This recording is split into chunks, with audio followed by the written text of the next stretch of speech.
Metal जो है वो कहाँ कहाँ पर मिलते हैं।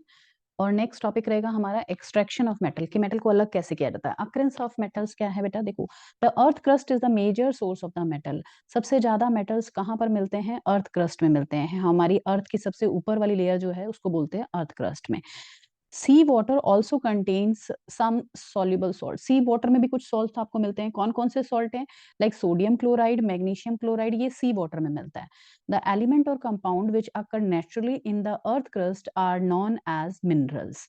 ओके, मिनरल क्या होता है बेटा, मिनरल और ore की डेफिनेशन आपको अच्छे से आनी चाहिए। मिनरल क्या चीज है, और क्या चीज है, ये आता है पेपर में। तो मिनरल्स क्या होते हैं बेटा, मिनरल्स वो सब्सटेंस होते हैं, वो एलिमेंट या कंपाउंड होते हैं जो डायरेक्टली नेचुरली अर्थ क्रस्ट में आपको मिलते हैं। ओके, जैसे डायरेक्ट ही हमने माइन से निकाला है ना, माइन से जिस जो भी सब्सटेंस हमने निकाला है वो उसको सबको क्या बोलते हैं, मिनरल्स बोलते हैं। At some places, mineral contain a very high percentage of a particular metal, and metals can be profitably extracted from it. कुछ जगह पर इन मिनरल्स के अंदर जो है बहुत ज्यादा अमाउंट में कोई मेटल प्रेजेंट होता है। मान लो कोई मिनरल है, उसके अंदर आयरन बहुत ज्यादा प्रेजेंट है, तो उसको हम सेपरेट कर लेंगे उसमें से, ठीक है, उसको अलग कर लेंगे। तो अब इस चीज को हम बोलते हैं आयरन ओर। ओके, कोई भी मेटल हो सकता है। मिनरल जिसके अंदर मेटल प्रेजेंट होता है, हम रिकॉग्नाइज कर लें कौन सा मेटल इसके अंदर प्रेजेंट है, तो उसको हम बोलते हैं ओर। ये अभी क्लीन नहीं है, अब इसका प्रोसेसिंग होगा, आगे जाकर प्रोसेसिंग करेंगे तब इसमें से आयरन सेपरेट कर सकते हैं या कोई और मेटल सेपरेट कर सकते हैं। लेकिन पहले हमें रिकॉग्नाइज करना होता है कि कौन सा मेटल इसमें पर्टिकुलर मेटल प्रेजेंट है। तो अब जब पहचानने के बाद आप इसको बोलते हो ओर। Okay, I hope it is clear. Mineral contain a very high percentage of a particular metal and metal can be profitably extracted from it. This minerals are called ore. ऐसे minerals को हम क्या कहते हैं, ore. ओके, अब हमने mine से पहले ओर सेलेक्ट कर लिया, अब ओर से हम मेटल लेंगे। ओके, ओर का प्रोसेसिंग करेंगे, उसका ऑक्सीडेशन करेंगे, रिडक्शन करेंगे, फिर उसको क्लीन करके एकदम हमें प्योर मेटल की फॉर्म मिल जाएगी। तो उसके लिए हमें क्या करना पड़ेगा, extraction of metals. You have learned about the reactivity series of metal. आपने रिएक्टिविटी सीरीज देखी है बेटा। Having this knowledge, you can easily understand the metal is extracted from its ore. Some metals are found in the earth crust in the free state. कुछ metal जो होते हैं वो अर्थ crust में किसी और की फॉर्म में नहीं मिलते, फ्री स्टेट में मिलते हैं। And some are found in the compound, और कुछ कंपाउंड की फॉर्म्स में मिलते हैं। The metal at the bottom of the activity series are the least reactive, they are often found in a free state. देखो, reactivity series we have already discuss, फिर दोबारा देख लेते हैं एक बार। Potassium, sodium, calcium, magnesium, aluminium, zinc, iron, lead, copper, AgAu। तो reactivity series में सबसे नीचे नीचे कौन है, सिल्वर एंड गोल्ड। ये किसी से रिएक्शन ही नहीं करते। ओके, ना तो सल्फाइड बना रहे हैं ना ऑक्साइड बना रहे हैं, तो किसी के साथ रिएक्शन नहीं करते, इसलिए एकदम फ्री स्टेट में रहते हैं। ये found in the native state. For example gold, silver, platinum and copper. Gold, silver, copper, platinum, ये जो हैं वो किसकी फॉर्म में रहते हैं, वैसे प्योर अगर दो ही पूछा जाए तो आपसे आंसर आपको देना सिल्वर और gold. Okay, for example, gold, silver, platinum, copper are found in the free state. Copper and silver are also found in the combined state. Copper और सिल्वर जो है वो किस में होगा, सॉरी, गोल्ड और प्लेटिनम फ्री स्टेट करना है बेटा आपको, और कॉपर और सिल्वर जो है उसके आगे आपको सल्फाइड या ऑक्साइड और मिल सकते हैं। सल्फाइड और का मतलब क्या है, उसके साथ सल्फर ने रिएक्शन किया हुआ है। ओके, ऑक्साइड और का मतलब ऑक्सीजन ने उसके साथ रिएक्शन कर रखा है। The metal at top of the activity series, ये टॉप एक्टिविटी सीरीज वाले हैं metal, are so reactive they are never found nature as a free element. ये तो इतने रिएक्टिव हैं, ऑक्सीजन के साथ रिएक्शन कर लेते हैं, ये किसी भी और सल्फर के साथ रिएक्शन कर लेते हो, तो इसलिए ये कभी भी फ्री स्टेट में नहीं रहते। Okay, so the reactive that they are never found in nature as a free element. The metal in the middle of the activity series are moderately reactive. ये मीडियम टाइप के reactive होते हैं। they are found in the earth crust mainly as, किस किस की form में मिलते हैं बेटा, ये ऑक्साइड, सल्फाइड और कार्बोनेट की फॉर्म में मिलते हैं। ऑक्साइड, सल्फाइड एंड कार्बोनेट की फॉर्म में मिलते हैं। You will find that many of metals are oxide, these because oxygen is a very reactive element and very abundant on the earth. ज्यादातर आपको ऑक्साइड देखने को मिलेंगे, और जो होते हैं ना वो ऑक्साइड की फॉर्म में देखने को मिलेगा, क्योंकि ऑक्सीजन जो है वो बहुत फास्ट रिएक्शन करता है, और ऑक्सीजन है भी हमारे पास 21% है एनवायरमेंट के अंदर। Thus the basis of reactivity we can group the metals. Metal को तीन कैटेगरी में हम डिवाइड करेंगे, metal of low reactivity, metal of medium reactivity and metal of high reactivity. अब कुछ स्टेप्स आपको फॉलो करने हैं कैसे हम इनको एक्सट्रैक्ट करते हैं ओर से, उसके लिए। तो कंसंट्रेशन के अकॉर्डिंग हमने देखा बेटा, हाईली रिएक्टिव मेटल होते हैं, मीडियम रिएक्टिव मेटल होते हैं और लो रिएक्टिव मेटल होते हैं। हाईली रिएक्टिव मेटल तो बहुत ज्यादा ही मतलब रिएक्टिव होते हैं, तो हम इनको जो है पहले इलेक्ट्रोलाइसिस के मेथड से ही अलग कर सकते हैं। ओके, आगे समझेंगे इलेक्ट्रोलाइसिस क्या होता है। इलेक्ट्रिसिटी की प्रेजेंस में तोड़ना, इलेक्ट्रोलाइसिस, ये मोल्टन स्टेट में करते हैं और प्योर मेटल हमें मिल जाता है। लेकिन जो मीडियम एक्टिविटी के मेटल्स हैं वो दो फॉर्म में रहते हैं, कार्बोनेट फॉर्म में रहते हैं या सल्फाइड फॉर्म में रहते हैं। ओके, कार्बोनेट फॉर्म के लिए हम यूज करते हैं कैल्सिनेशन, ये ऑक्सीजन के एब्सेंस में होता है कैल्सिनेशन। और सल्फाइड ओर को हम जो है वो करते हैं रोस्टिंग, रोस्टिंग जो होती है वो ऑक्सीजन की प्रेजेंस में होती है। मेन कंसेप्ट क्या होता है कि मेटल को पहले ऑक्साइड में बदला जाता है बेटा, सबसे पहले ऑक्साइड में बदल देते हैं, फिर ऑक्सीजन को हटा देते हैं, यानी कि उसका रिडक्शन कर देते हैं। ओके, पहले ऑक्साइड बनाएंगे, फिर उसको रिड्यूस कर देंगे, कोई रिड्यूसिंग एजेंट लेकर आएंगे, ऑक्सीजन हटा देंगे और प्योर मेटल हमें मिल जाता है। तो मीडियम रिएक्टिविटी वाले कार्बोनेट और सल्फाइड ओर होते हैं, और कार्बोनेट ओर्स के लिए हम मेथड यूज करते हैं कैल्सिनेशन का, ऑक्सीडेशन करने के लिए, और सल्फाइड ओर का ऑक्सीडेशन करने के लिए रोस्टिंग मेथड यूज करते हैं। ऑक्साइड बन गया, ऑक्साइड को फिर रिडक्शन कर देंगे और रिडक्शन के बाद प्योर मेटल आपको मिल जाएगा। लो रिएक्टिविटी के जो मेटल्स होते हैं वो मेनली सल्फाइड फॉर्म में रहते हैं। सल्फाइड फॉर्म में क्या होता है, रोस्टिंग करेंगे, रोस्टिंग करके उसके ऑक्साइड में चेंज कर लेंगे। ओके, ऑक्साइड में चेंज करने के बाद जो है उसको रिड्यूस करेंगे और मेटल मिल जाएगा। देन रिफाइनिंग प्रोसेस, लास्ट में एक बहुत अच्छा प्रोसेस है जो कि रिफाइनिंग, मतलब बिल्कुल प्योर, कोई थोड़ी सी भी डस्ट पार्टिकल नहीं होगा उसके अंदर, प्योर मेटल हमें मिलेगा रिफाइनिंग करने से। Okay, now we are moving to the enrichment of ores. Ore mined from the earth are usually, जब हम माइंड से ओर निकालते हैं ना, खानों से निकालते हैं ओर, तो उसके अंदर जो है ना बहुत अमाउंट में इम्प्योरिटीज प्रेजेंट होती है, जैसे कि सॉइल है, सैंड है, मिट्टी वगैरह मिली होती है उसके अंदर। इस इन इम्प्योरिटीज को हम बोलते हैं गैंग। ओके, ये बहुत इंपॉर्टेंट क्वेश्चन है बेटा। और mined from the earth are usually contaminated with large amount of impurities, impurities को क्या बोलते हैं, गैंग बोलते हैं। The impurities must be removed from the ore prior to the extraction of metal. This process used to removing the gangue from the ore are based on the difference between the physical or chemical properties of the gangue and the ore. Different separation techniques are accordingly employed.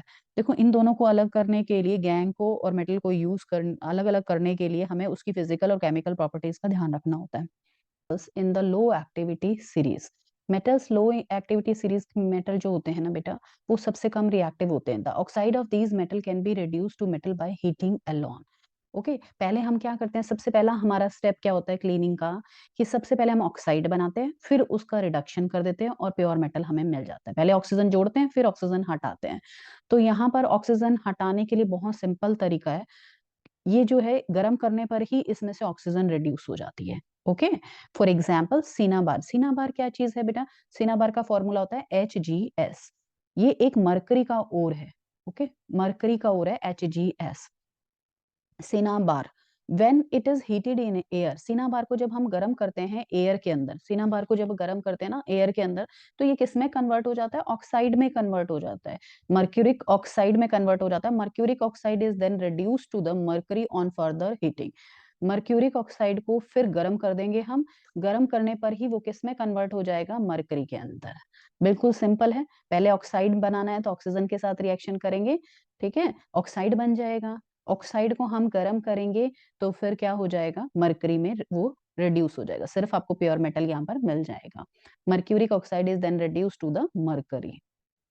Similarly copper is found as the CuS, इसी तरह से जैसे cinnabar है बेटा HgS, ऐसे ही आपका copper sulphide है Cu2S। ये क्या करते हैं, कॉपर सल्फाइड को हम ऑक्सीजन की प्रेजेंस में पहले ऑक्सीडाइज करेंगे, देखो ऑक्सीजन की प्रेजेंस में हम ऑक्सीडाइज करेंगे तो ये बनाएगा कॉपर ऑक्साइड। कॉपर ऑक्साइड के साथ में हम कॉपर ऑक्साइड का अगर रिएक्शन हम करवा दें वापस कॉपर सल्फाइड के साथ में, यहाँ पर आपको थोड़ा सा ध्यान रखना है बेटा, उसमें तो आपने सीधा ऑक्साइड को, मर्क्यूरियस ऑक्साइड को गर्म किया और आपका जो है मरकरी आपको मिल गया। यहाँ पर ऑक्साइड जो है, ऑक्साइड की रिएक्शन करवाएंगे कॉपर सल्फाइड के साथ अगेन, और फिर बनेगा आपका कॉपर और SO2। Extracting metal in the middle of the activity series, the metal in the middle of the activity series, metal देखो मिडल रिएक्टिव मेटल कौन कौन से हैं, iron, zinc, lead, copper are the moderately reactive, these are usually present as, ये किस किस की form में मिलते हैं बेटा? ये तो मिलते हैं सल्फाइड की और की फॉर्म में मिलते हैं या कार्बोनेट की फॉर्म में मिलते हैं।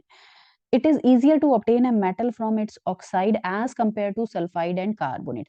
सल्फाइड और कार्बोनेट के कंपैरिजन में हमें ना ऑक्साइड से मेटल लेना बहुत आसान होता है। तो हम क्या करेंगे, सबसे पहले इन सल्फाइड और कार्बोनेट को ऑक्साइड में कन्वर्ट करेंगे, फिर हम इनको रिड्यूस कर देंगे और रिड्यूस करने के बाद प्योर मेटल हमको मिल जाएगा।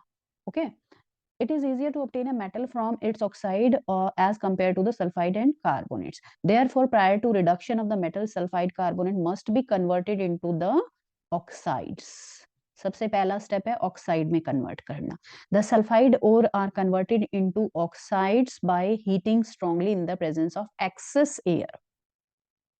एक्सेस एयर की प्रेजेंस में हम इसको क्या करेंगे, हीट करेंगे, and this process is known as roasting. जब हम एक्सेस एयर का यूज करते हैं ना बेटा, तो हम उस प्रोसेस को बोलते हैं रोस्टिंग। किसी भी मेटल को ऑक्साइड में चेंज करने के लिए एक्सेस एयर का यूज कर रहे हैं या ऑक्सीजन का यूज कर रहे हैं, तो उस प्रोसेस को हम बोलते हैं रोस्टिंग।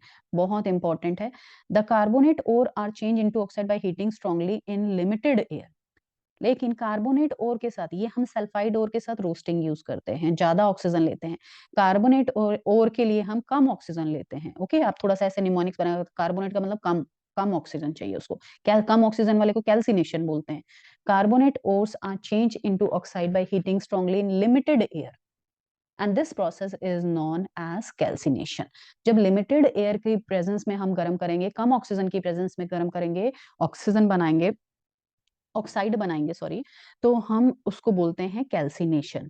और जब एक्सेस एयर की प्रेजेंस में हम ऑक्साइड बनाएंगे, तो उसको बोलते हैं हम roasting. The chemical reaction that take place during roasting and calcination of zinc ore can be shown as follows. आपको बताई गई है, जिंक के साथ आपको रिएक्शंस बताई गई हैं। सबसे पहले हम लेते हैं रोस्टिंग। रोस्टिंग का मतलब क्या था, एक्सेस एयर। तो यहाँ पर 3 ऑक्सीजन लिया है, हीट किया है साथ में, तो बनेगा, ऑक्सीजन के साथ रिएक्शन करवाएंगे तो ऑक्साइड में बन जाएगा, जिंक ऑक्साइड बन गया। साथ में आप एस है, तो यहाँ पर गैस कौन सी निकलेगी, SO2। ओके, कैल्सिनेशन है, कैल्सिनेशन का मतलब क्या था, कम ऑक्सीजन। जिंक कार्बोनेट ओर के साथ किया जाता है। यहाँ पर हम ऑक्सीजन अलग से नहीं लिखेंगे, जो हीटिंग में ऑक्सीजन ले रहे हैं वही लेंगे। Heat gives zinc oxide, oxide में कन्वर्ट हो जाएगा, प्लस CO2।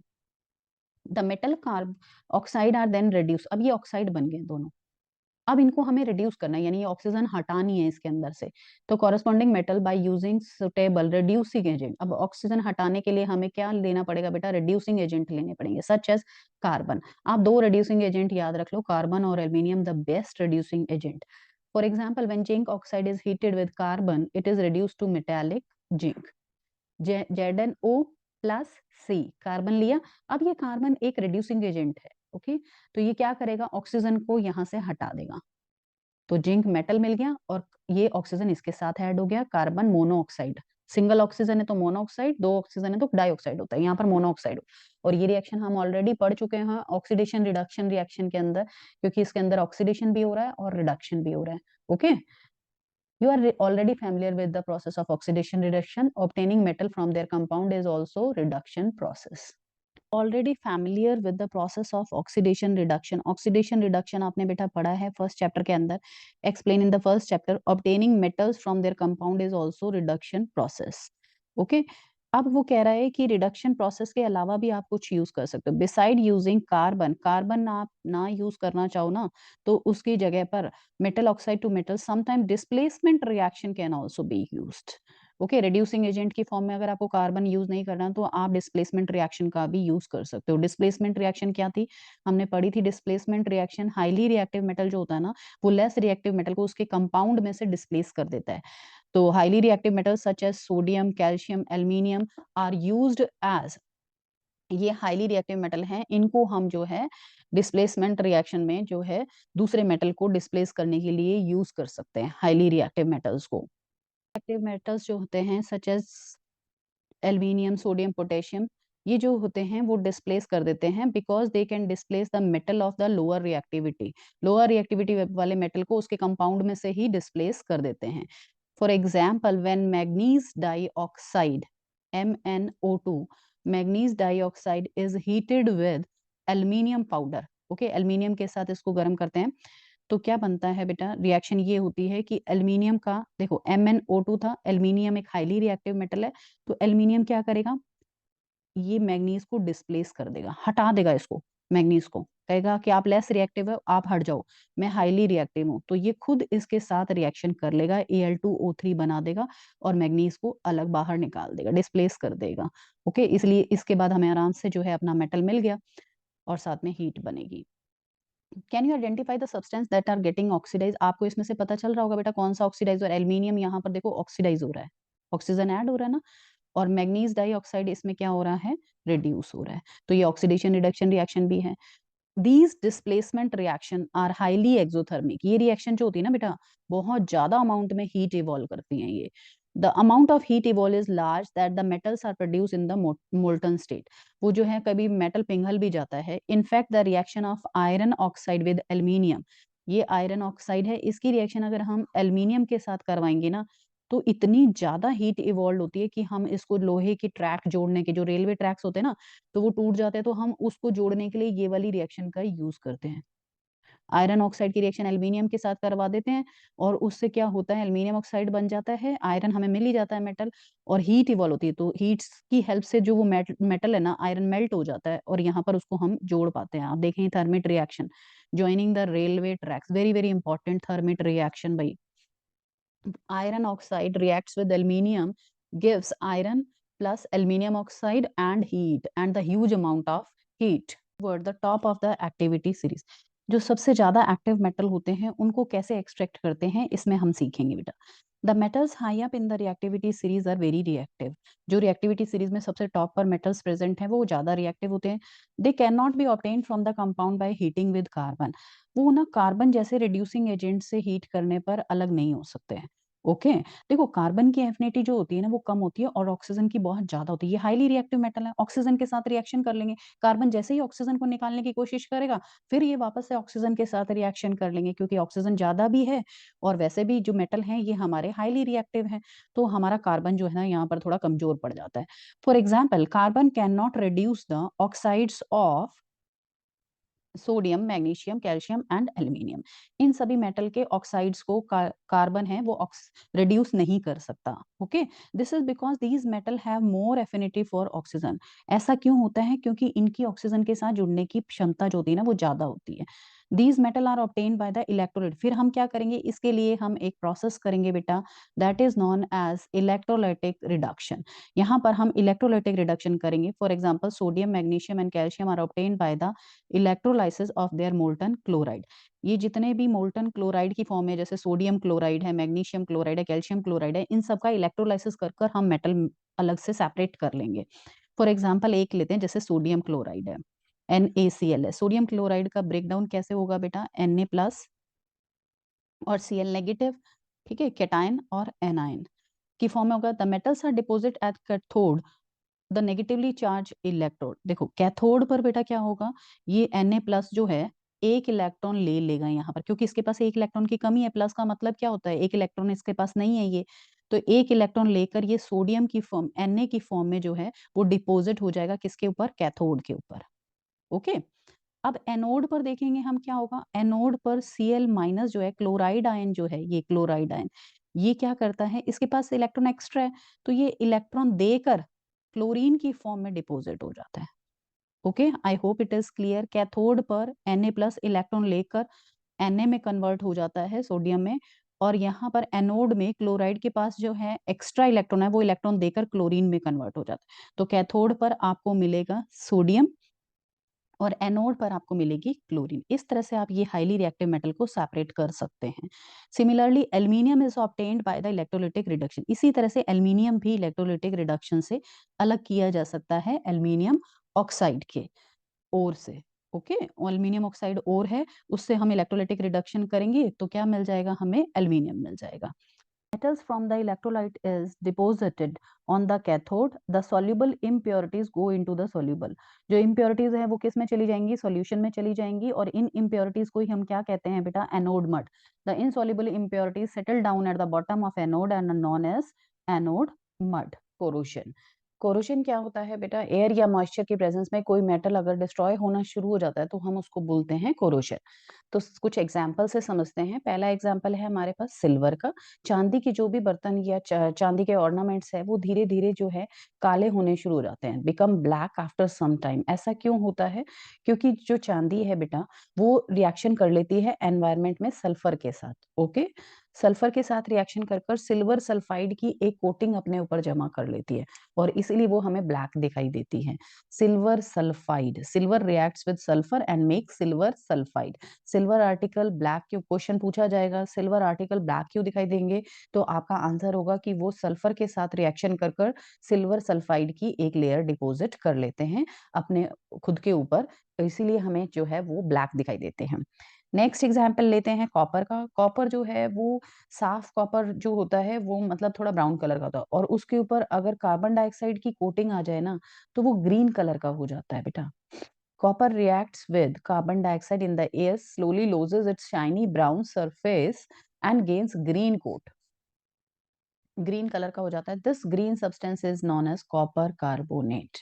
ओके, तो आपको क्वेश्चन पूछा जाएगा कि कॉपर जो होता है वो ग्रीन कलर का क्यों दिखाई देता है। आप बताएंगे ग्रीन कलर का इसलिए दिखाई देता है क्योंकि वो एनवायरनमेंट की कार्बन डाइऑक्साइड के साथ रिएक्शन करके कॉपर कार्बोनेट का फॉर्मेशन कर लेता है और अपने ऊपर डिपोजिट कर लेता है कॉपर कार्बोनेट। थर्ड है आयरन का। आयरन का बेसिक एग्जाम्पल है जो आप कर चुके हैं। आयरन मॉइस्ट एयर के साथ रिएक्शन कर कर, जब बारिश का सीजन होता है और एयर के साथ जो है आयरन रिएक्ट कर कर आयरन ऑक्साइड बनाता है और उसको हम बोलते हैं रस्टिंग। जंग लगना, ब्राउन कलर का सब्सटेंस आ जाता है उसके ऊपर रेडिश ब्राउन कलर का, उसको बोलते हैं rusting. Next move toward the activity 3.14। Activity 3 activity 3.14 में हम तीन टेस्ट ट्यूब लेते हैं। Test tube B and test tube C. Test tube A में हमने आयरन नेल को रखा है और उसके अंदर थोड़ा सा वाटर डाल दिया है। ओके, वाटर डाल दिया है तो अब आयरन नेल जो है वाटर और एयर डायरेक्ट जो है दोनों के कांटेक्ट में है। नेक्स्ट टेस्ट ट्यूब के अंदर हमने आयरन नेल्स को डिप किया है वाटर के अंदर, पर हमने उसके ऊपर एक ऑयल की लेयर डिपॉजिट कर दी है, ऑयल डाल दिया है और साथ में ऊपर एयर है। इससे क्या होगा, ऑयल जो है वो बैरियर बन जाएगा वाटर और एयर के बीच में। नेक्स्ट है टेस्ट ट्यूब में हमने ना ही वाटर लिया है और एयर के लिए भी हमने ड्राई करने के लिए कैल्शियम एनहाइड्रस यहाँ पर यूज किया है। एनहाइड्रस क्लोराइड क्या करता है बेटा, ये करता है कैल्शियम क्लोराइड एनहाइड्रस पाउडर क्या करता है कि इसको ड्राई कर देता है और ड्राई करने से ना पर यहाँ पर एयर नहीं रहेगी।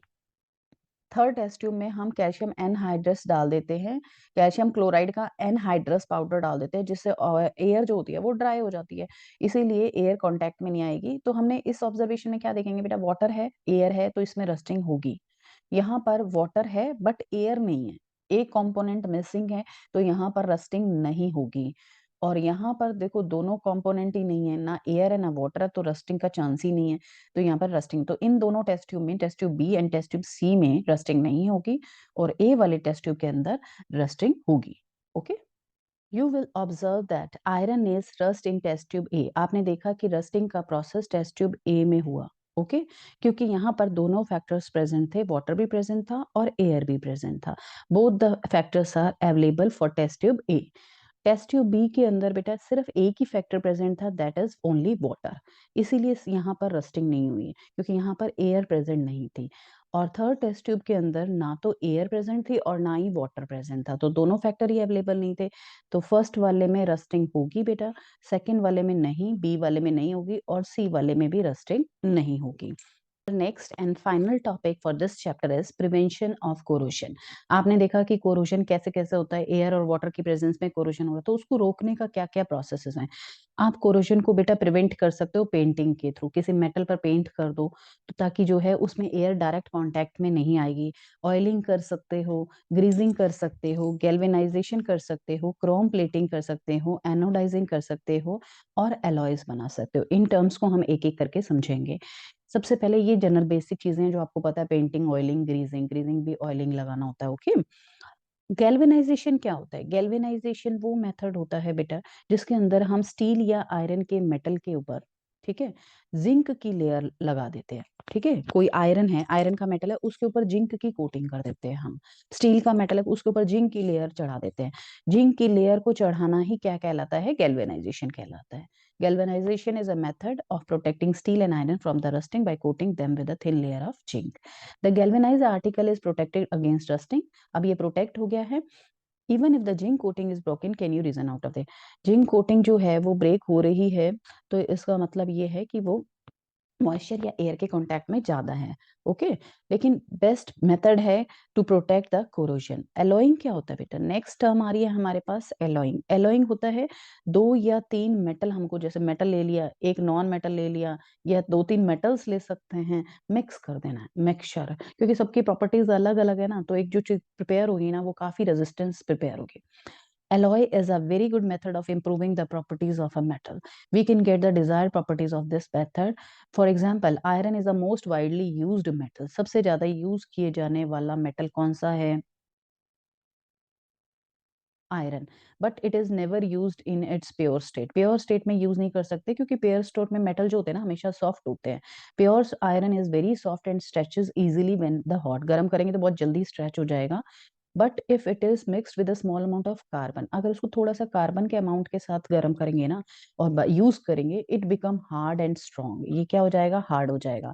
When iron is mixed with nickel and chromium we get stainless steel. Okay, जो आप घर में बर्तन यूज करते हो स्टेनलेस स्टील के, वो क्या क्या उसमें क्या यूज करते हो? आयरन यूज करते हो, निकल यूज करते हो, और उसके अंदर आप यूज करते हो क्रोमियम. ये तीनों मेटल मिक्स होकर बनता है बेटा stainless steel, which is hard and does not rust. और उस पर रस्टिंग भी नहीं लगती. आप डेली वॉश कर रहे हो उसको, पानी भी यूज कर रहे हो, एयर भी यूज कर रहे हो, रस्टिंग नहीं होती उसके ऊपर. दस if iron is mixed with other substance properties change. जैसे ही आयरन को किसी दूसरे आपने मेटल के साथ मिलाया, उसकी प्रॉपर्टीज चेंज हो गई. Properties of any metal can B change. किसी भी मेटल की प्रॉपर्टीज चेंज हो सकती है दूसरे मेटल के साथ या नॉन मेटल के साथ मिलाया जाए.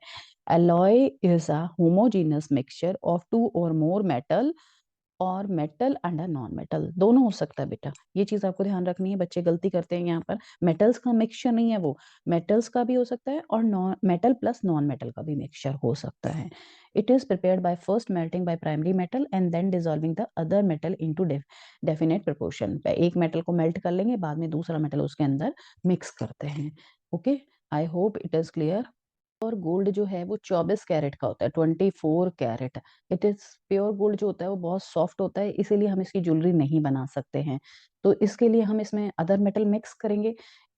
गोल्ड में मिक्स किया जाता है सिल्वर और कॉपर को टू मेक इट हार्ड. इसको हार्ड बनाने के लिए इसके अंदर चांदी या तांबा मिलाया जाता है. 24 कैरेट का गोल्ड हम डायरेक्ट यूज नहीं कर सकते. हम 22 कैरेट का यूज करते हैं बेटा.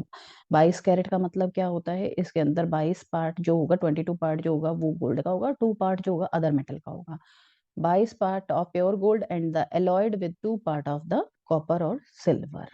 ओके, अब हम कुछ एलॉयज देखेंगे बेटा. ये तीनों एलॉयज जो है ना वो इम्पोर्टेंट है. If one of the metal is mercury then the alloy is known as amalgam. कोई भी मरकरी का मेटल के साथ कोई और दूसरा मेटल हो, कोई भी मेटल हो सकता है, तो हम उसको क्या बोलते हैं बेटा? अमलगम. ये टर्म आपको याद रखनी है.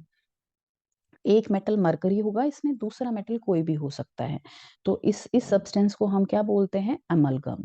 द इलेक्ट्रिकल कंडक्टिविटी और melting point of alloy is less than that of pure metal.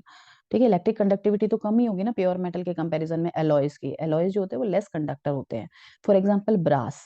ये देखो ब्रास का मैंने एक पिक्चर यूज किया है. ब्रास जिसको आप घर में यूज करते हैं ना, पीतल के बर्तन जिसको बोलते हैं brass. An alloy of copper and zinc. Brass किसका एलॉय है बेटा? कॉपर का और जिंक का. Brass is an alloy of copper and zinc. ये एक एलॉय है. दूसरा एलॉय है ब्रॉन्ज.